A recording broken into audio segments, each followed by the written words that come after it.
Listen to me, everybody, because this is about your money, your security, and your peace of mind. We are talking about Nextiva.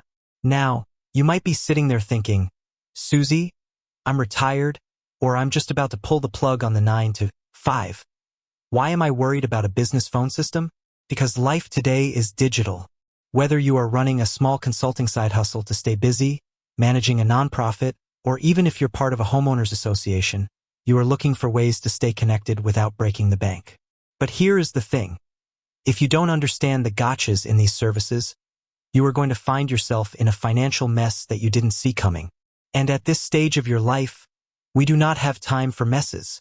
We are in the protection phase, people. So what are the common Nextiva issues? I want you to lean in because the biggest problem isn't always the technology, it's the paperwork and the promises. The first thing you have to watch out for, and this is a big one, is what I call contractual handcuffs. Many people sign up for Nextiva thinking it's a simple month-to-month service like your Netflix account. It is not. They often have these very rigid contracts. I'm hearing from people who try to leave because they've closed their business or they've fully retired, and Nextiva says, wait a minute, you have a 3-year agreement, and if you want out now, you owe us every single penny for the remaining 2 years. Do you hear me?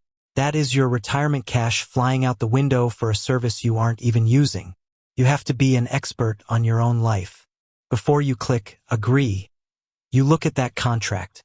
If it says auto-renewal, you mark your calendar 1 year in advance. Because if you miss that window to cancel, you are locked in all over again. That is a fear I want you to face now so it doesn't become a nightmare later. Now, let's talk about the technology. You're at home, you're trying to use the mobile app because you want to be able to take calls while you're out on the golf course or visiting the grandkids. But a common issue, and I see this reported over and over, is the mobile app glitchiness. People say the app logs them out constantly, or the call pop disappears, or they have one-way audio where they can hear the person but the person can't hear them. Imagine you're trying to close one last deal or you're dealing with a legal matter, and the phone cuts out. That's not just a technical issue. That's a frustration you don't need. If your internet at home isn't top-notch, VoIP services like Nextiva will struggle.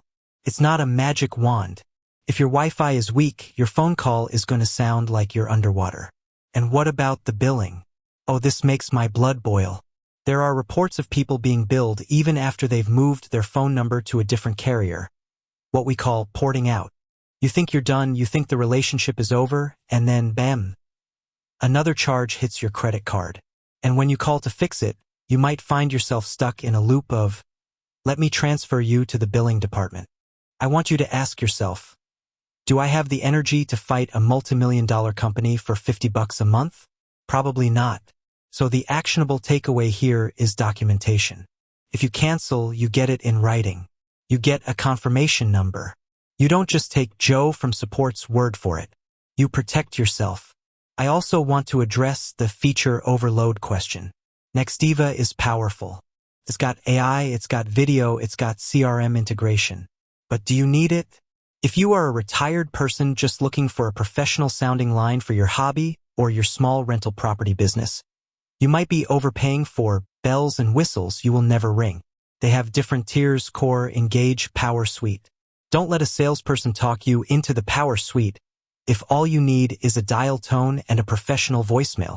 Every dollar you spend on features you don't use is a dollar that isn't sitting in your high-yield savings account earning you interest. And let's talk about SMS texting. Did you know that sending business texts now requires all sorts of registrations? People sign up for Nextiva and think they can just start texting clients. Then they find out their messages are being blocked, or they're being charged extra fees because they didn't register their campaign. It's complicated, and if you aren't tech-savvy, it's a headache waiting to happen. So here is your Susie action plan for Nextiva. Number 1. Check your internet speed. If you don't have high-speed, reliable internet, do not get a VoIP phone. Period. End of story. You're buying a car with no gas. Number 2. Read the fine print on the contract duration. If they offer you a lower price for a 36-month commitment, I want you to think long and hard. Is your life going to be the same in 3 years? If you aren't 100% sure, you pay the higher monthly rate for the flexibility to leave whenever you want. Flexibility is a form of wealth. Number 3, check the mobile app reviews for your specific phone. If you have an older iPhone or Android, that app might not play nice with your hardware. Number 4, if you decide to leave, do not assume the billing stops just because the phone stops ringing. Monitor your statements like a hawk for 3 months after you cancel. You have worked too hard for your money to let it leak out through service fees and early termination penalties. Be smart, stay safe, and remember, things don't define you, but how you handle your money certainly defines your freedom. You can do this.